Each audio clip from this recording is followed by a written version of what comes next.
ladies and Germans. How you all doing? This is Con Ulrich. This is Rangru. Hello, hello, hello. And folks, we're back for another monthly tournament replay. Today on Ciano. Who do we have, Rang?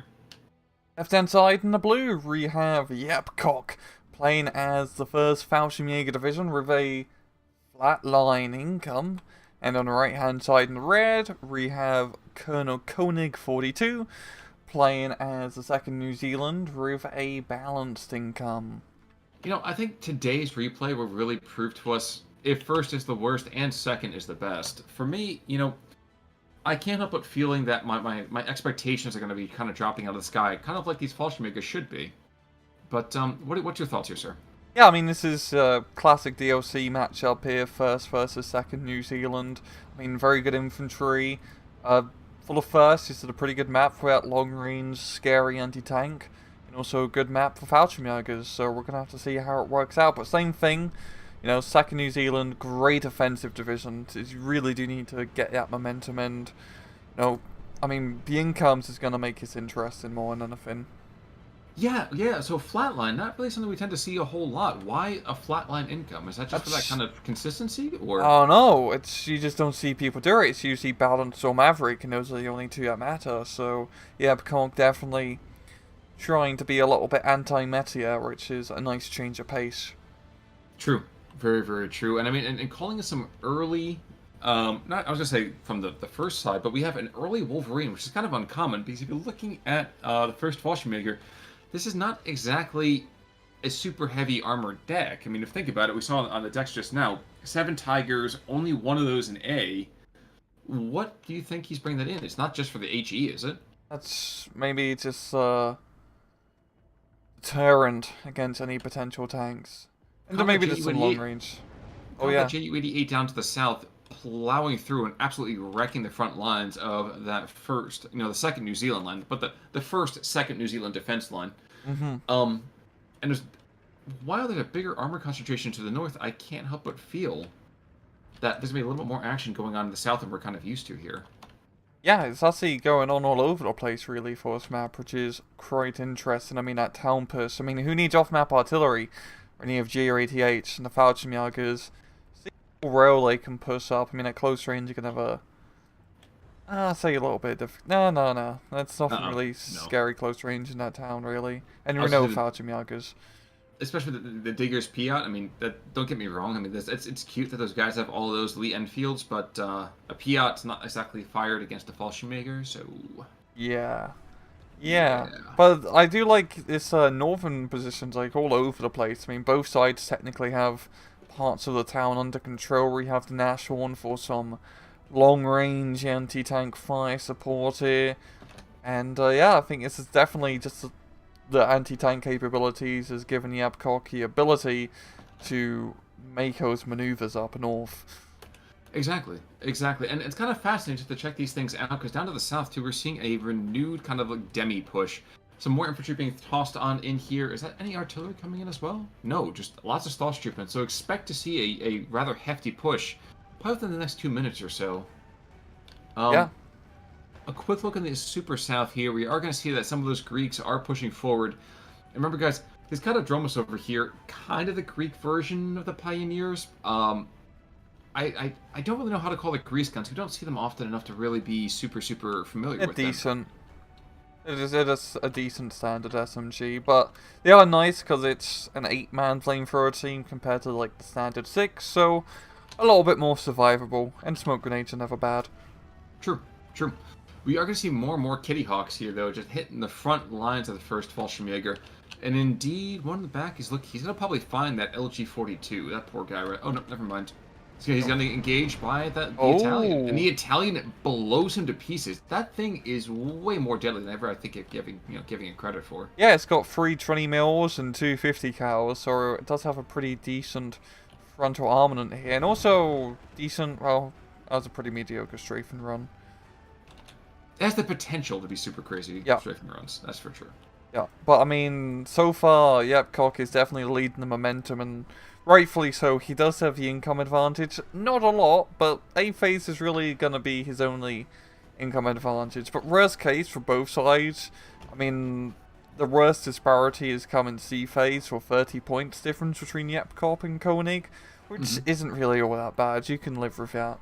You can, and like I and almost kind of anticipated here, Arcus Stahlstruppen are making a kind of multi-step attack on this town, not trying to be seen by anybody in that town. Actually, I really do love this waypoint movement here because it looks like he's trying to get behind those front lines first. Yeah, I Of like course, his, as they say that, he jumps outside of the open and guns down that poor field engineer. yeah, I like his quite a bit. Yeah, if he can take his town, I mean, that's the story's a huge boon, because once you capture the town, it can be very hard to get it back, especially on Koenig's side here. Mackerel. Those diggers just absolutely got evaporated. Good gosh. Yeah, it doesn't help too that the diggers don't have any SMGs. They are pretty mediocre in CQC. I do think the Bren can fire CQC. I'm fairly certain it can. So it's not too bad, but still, it's not Stormtrooper. Well, it could fire within about 120, as we just saw down to the south. But the southern town, I would argue, except for that Spandau right there, everything else is falling to pieces. Yeah. Yeah, it is. This is a really good push here from Yepcock. If you can get some heavy anti-tank into the forest, you can pretty much zone off that entire area. Well, and he's got the opportunities, too. Miss Spandau, oh, geez, Spandau's already down. Are we going to see that move in, though? We have a Nashorn down here, but I don't think he's going to be super aggressive with it. Those Nashorns aren't in very high numbers here. No, you got to keep him back, keep him safe, and let them do their business from preferably 2 kilometers away. True. Absolutely true. But just seeing such a low investment down south here until right now for Colonel Koenig, I'm really hoping for his sake he can make something happen up north. He does have the far north under control, but he doesn't really have many of the flags in the town, which is kind of what you need. True. True. You know, I'm not going to say funny necessarily, but I do find it mildly amusing that this Sherman command tank has pushed on so much forward. It's good. I don't think I'd be trying to put any kind of officers really that far to the front, but I definitely understand why he's being as aggressive as he is with it. Yeah, and there's no anti-tank nearby, so he is doing pretty good. It has to be kind of interesting if Koenig maybe was to just try to push all the way up the far north. I mean, it's not the best in terms of flag availability, but you could definitely, you know, just throw a wrench into Yepcock's plan if he has to go and start defending the far northern flank. Well, down to the south, we're going to find that Sherman down there is going to be finding his own sprockets a little bit disjointed here as this Nashorn moves up in towards the town.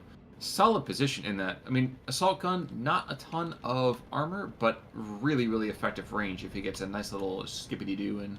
Yeah, and pretty much a guaranteed penetration. True. I mean, Pack 43 is...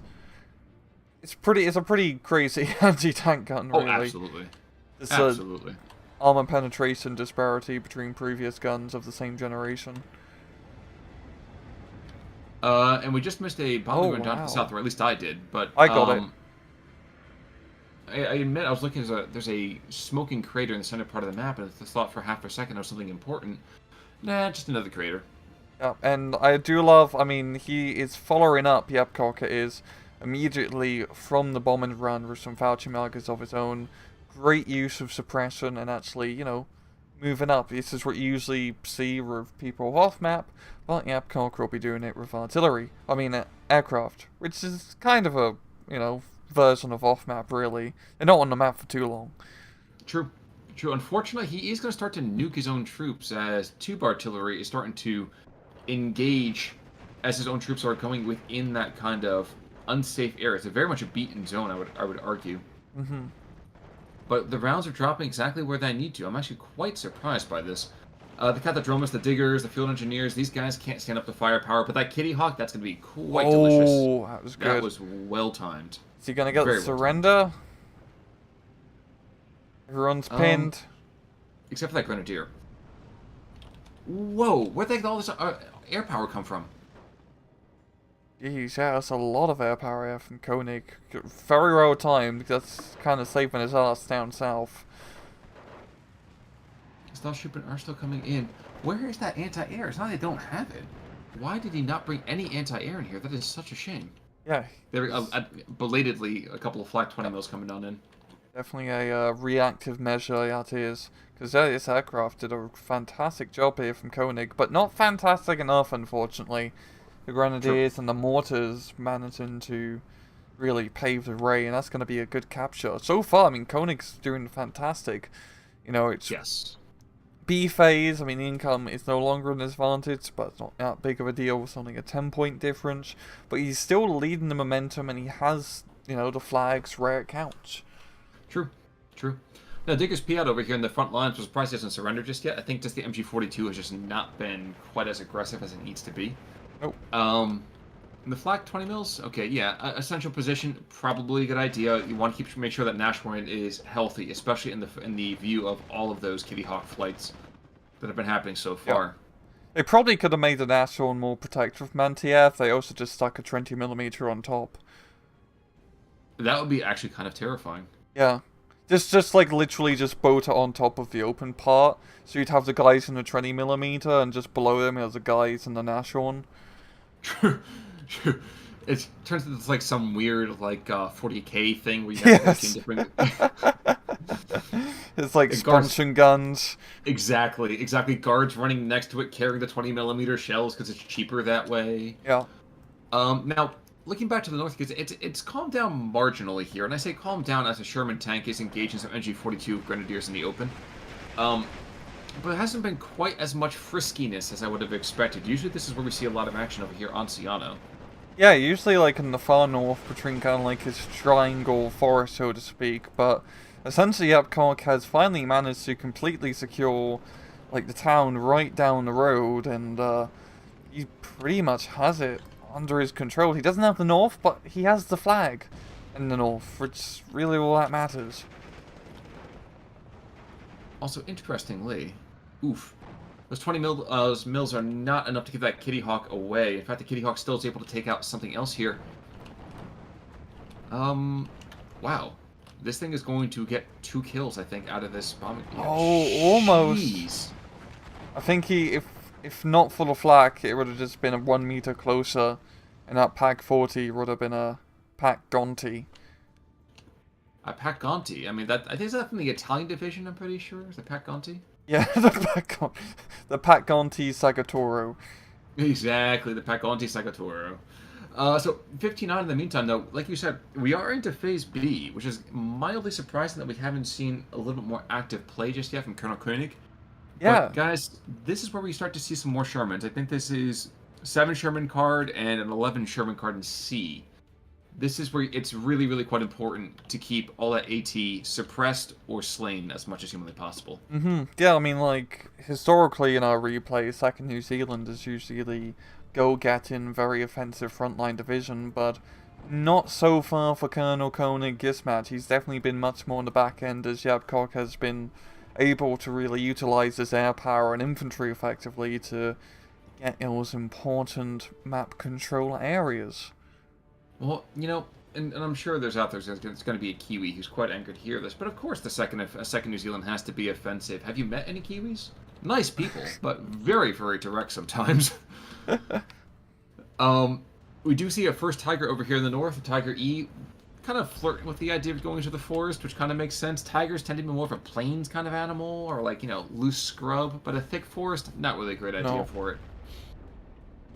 No, but he's going to try and hunt down that Sherman, yeah. It would be quite a surprise for that Sherman, which is trying to move up now. And I imagine he's going to go start pulling back. Oh, never mind. Oh, he's dead. Very, very dead. And LG-42 providing some nice long-range fire. I do forget just how long range... Yeah, it's got the 2-kilometer range. Even though for such a small gun, it has such a big package. I'm going to let that one pass for the moment, but I will say, small gun, it's a 105. I know, but like, look at the size of it.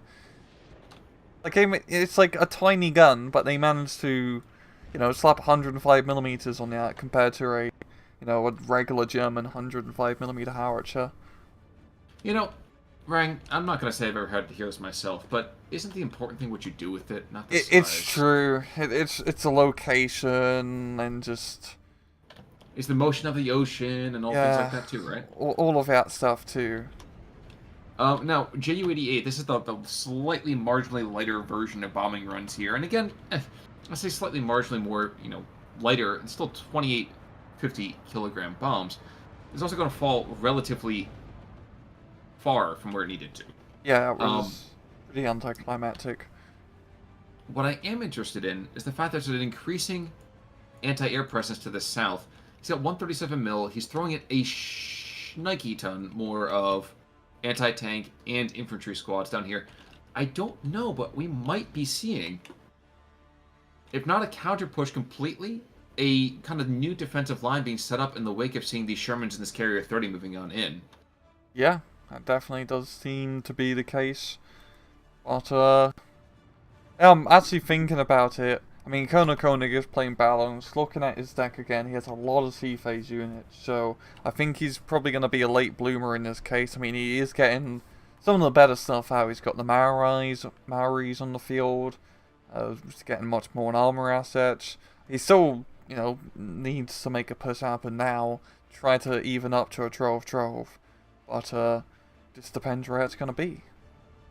Well, he's got to hurry because first Fallschirmjäger, this is a bite and hold division. Yeah. You can't. This is not a late game division. It's just they don't have the armored vehicles. They don't have the late game anti-tank.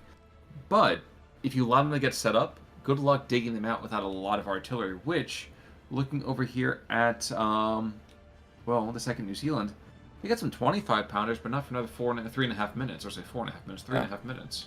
Yeah, I mean, especially the first Fallschirmjäger, definitely don't want to let them get near any cathedrals either. True. That would not be a smart move. Well, we already see an off map in the north, and National taking out a Sherman in the central position. Off map in the north, gonna probably allow a bit of an aggression bit there. But I'm still waiting for the 2nd New Zealand just to be super aggressive here in the south, and I don't think they're just they're gonna get wrecked here in a minute.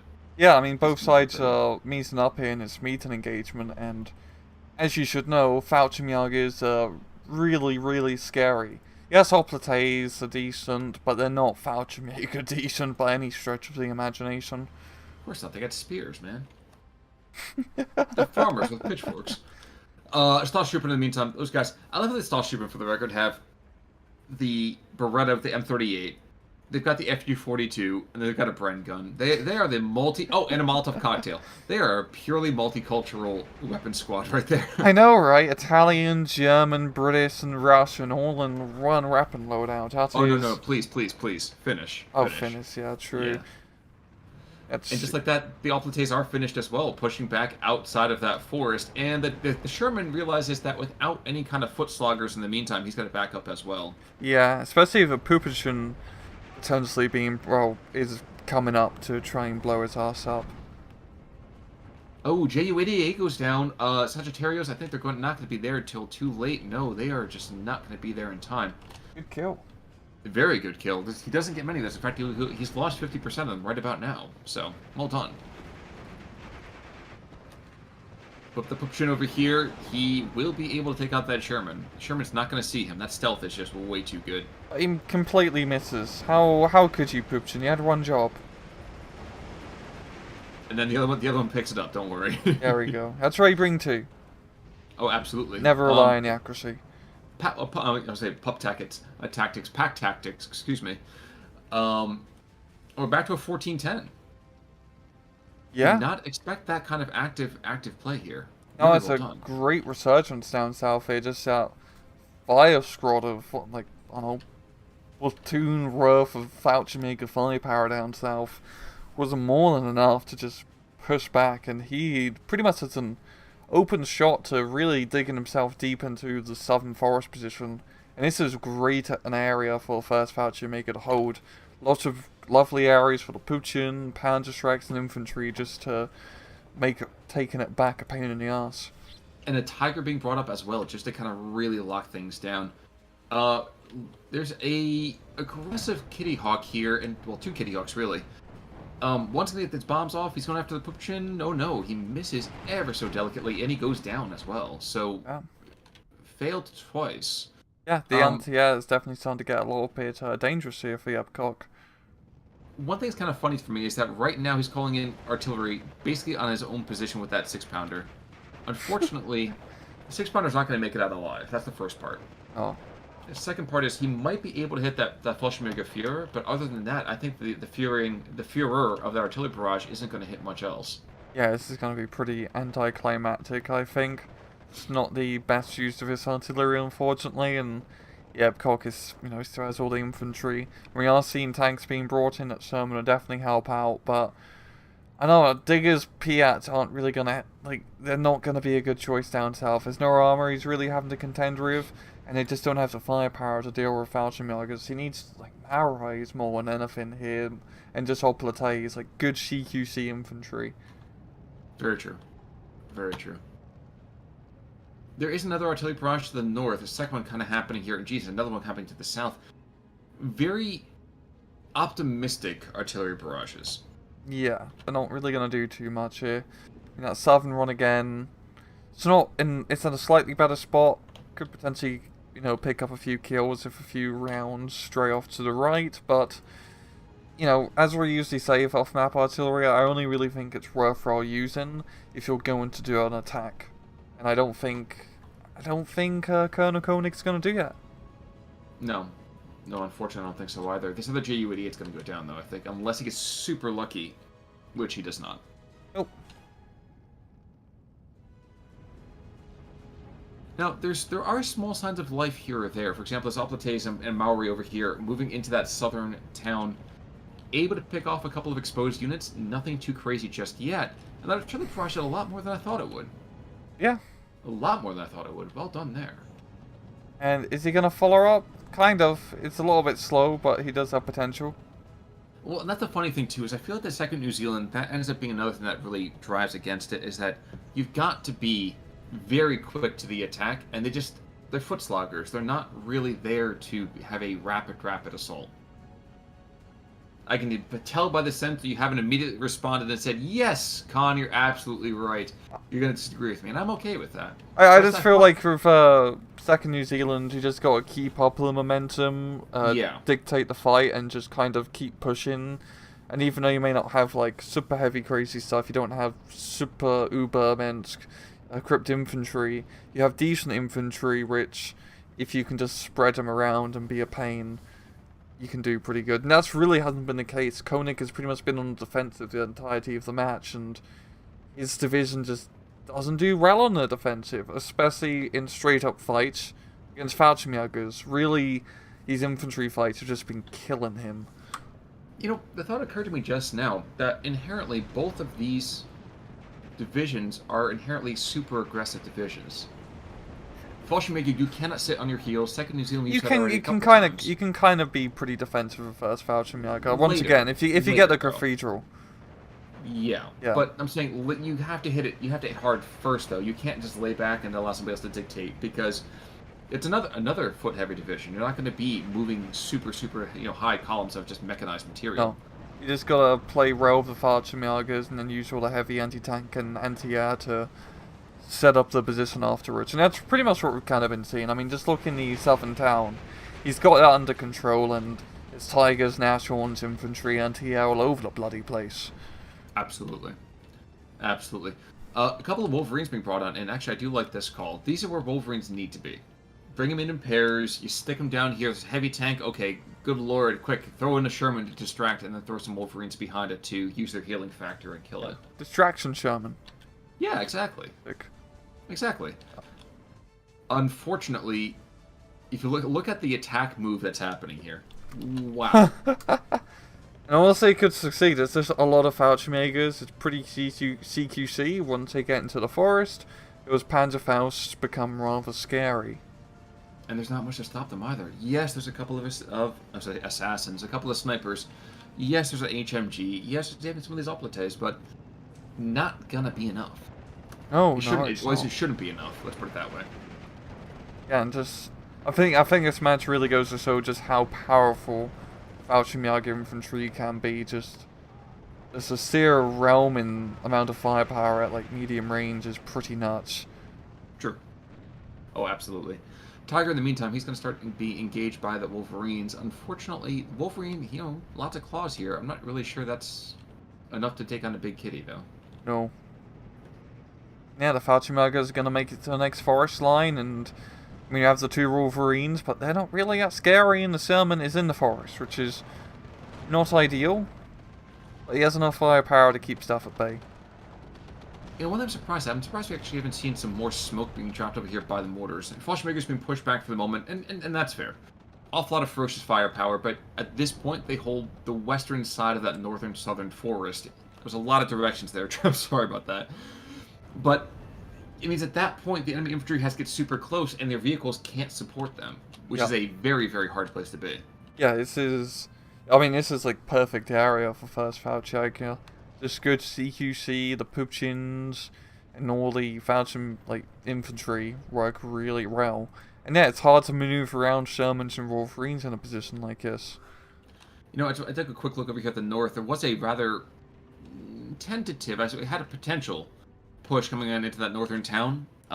We just saw a German aircraft come in, slam 3 bombs into the ground, and now that entire thing is either rocked on its heels or surrendering. So, man, rough place to be if you're in New Zealand. Yeah, I mean, Yepcock is really secured and all under his control. I mean, to say, I mean, he had the town for so long and pretty much all the important flags, but now just the firepower of the Tiger and the Pack 40, he's clearing up anything that tries to attack down the basin, and just clearing up anything in the forest. It's really quite surprising that a couple of Tigers... I mean, Tigers always seem to be so hit or miss in so many of our replays. Either they're there and they are just absolutely terrifying, just, you know, deployed in pairs with like a Panther as a backup or something, or they're paper Tigers and they get shredded by the first thing they see, which might include some infantry for that matter. Yeah, most of the time Tigers and a lot of German heavy tanks are just not very good in 1v1s. They're way too expensive and they're such a armor penetration magnet. Yeah, they usually don't survive like the first few minutes of contact because everything in their mother is trying to drop cluster bombs onto them. So this is quite surprising, but he's keeping it back the runs up north, and I think it's just good positioning all over. He's not being too aggressive with them, and Tiger's on a defensive, even though it's a little bit overkill, can prove to be pretty good. Well, and one thing we haven't really talked too much about is we actually haven't... we always sing the praises of tube artillery, but these mortars down south have been very, very good. I think for that matter, there's been some small mortar up top. No, who had them? There have been smoke to the north. I want to say it actually might have been. It was 25 pounders, yeah. Yeah. Seeing the pounders go to pound down, but might be a little bit too late. But yeah, great use of the mortars down south too. I mean, the Faucimaga mortars are really good because they have the radio trait, so they are really accurate and fast to fire. Like, just the radio trait on mortars is kind of... it's almost overpowered in a way. Same thing with the American 2nd Infantry mortars. Those things are ridiculous. Well, it's like having the knee mortars. I mean, the only difference between that and the 50mm mortars from the Soviets are just marginally less accurate. But, like...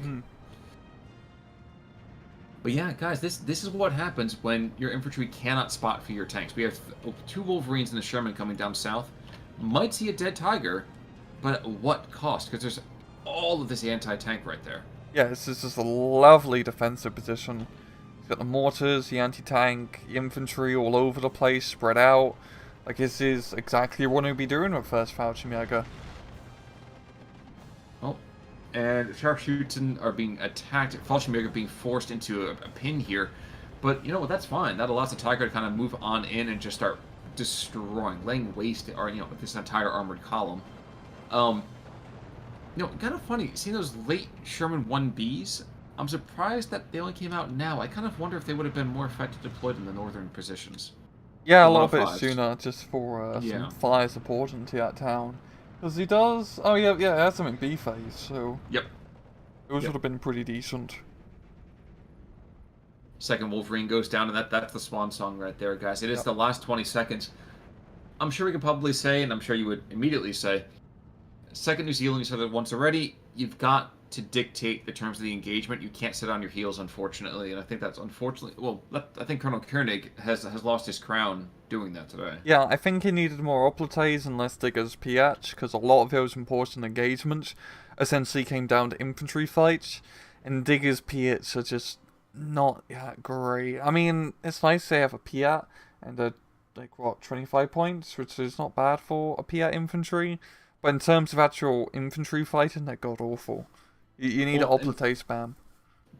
and look at the Oh, KD. wow. I wonder if that... Jeez.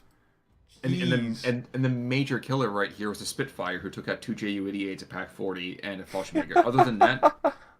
Oh, no, forgive me. There's a 17-pounder that killed the Northern Tiger and the Northern Nashorn. Other Not than bad. that, though, brutal. Yeah, and losses here. Carp picking up a few decent kills. Loth, the Nashorn doing decent. A one Fallschirmjäger. Beinrood. Espen over here, he's got the 3 Sherman, 2 Wolverines, 3 Universal Carriers. Like, yeah. Yeah. Yeah, I think this is a really good display of the overwhelming firepower which first Fallschirmjäger can really bring onto the field, which is the really high-powered infantry mixed in with some high-powered anti-tank.